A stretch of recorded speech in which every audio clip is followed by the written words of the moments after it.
Hello സുഹൃത്തുക്കളെ, നമ്മൾ ഇന്ന് ഉണ്ടാക്കാൻ പോകുന്നത് ക്യാരറ്റ് മിൽക്കാണ്. അതിനാവശ്യമായ 4 ക്യാരറ്റ് എടുത്തിട്ടുണ്ട്.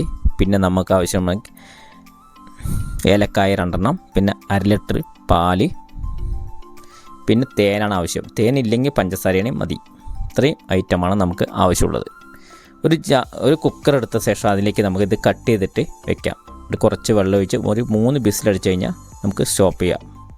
ചൂടാറിയ ശേഷമാണ് നമുക്ക് അടുത്ത ജ്യൂസ് ഉണ്ടാക്കാൻ റെഡിയാക്കാം. ഇത് ഈ ചൂട് കാലത്ത് കഴിക്കാൻ പറ്റിയ ഒരു ഐറ്റമാണ് നമ്മൾ ഇന്നത്തെ ജ്യൂസ്.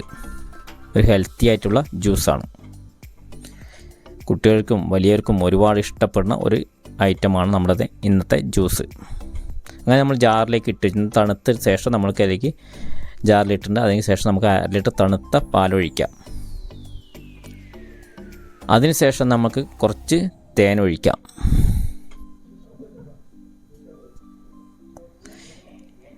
തേൻ ഒഴിച്ച ശേഷം നന്നായി മിക്സിയിൽ അടിച്ചെടുക്കാം. ഈ ചൂട് കാലത്ത് കഴിക്കാൻ പറ്റിയ ഒരു ഐറ്റമാണത്.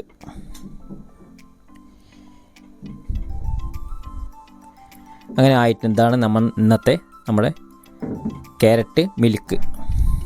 ഇതെല്ലാവരും വീട്ടിൽ ഉണ്ടാക്കി നോക്കണമെന്നാണ് എനിക്ക് പറയാനുള്ളത്. ഇത് നല്ല ടേസ്റ്റാണ്. ഏലക്കായൻ്റെയും പാലിൻ്റെയും ക്യാരറ്റിൻ്റെയും ഒരു പ്രത്യേക ടേസ്റ്റാണ്. അതുകൊണ്ട് തന്നെ എല്ലാവരും ഇത് കാണുന്ന എല്ലാവരും എനിക്കൊണ്ട് ലൈക്ക് അടിക്കണേ. ഈ വീഡിയോസ് ഇഷ്ടപ്പെട്ടെന്ന് വിചാരിക്കണോ? അടുത്ത വീഡിയോസുമായി നമുക്ക് കാണാം.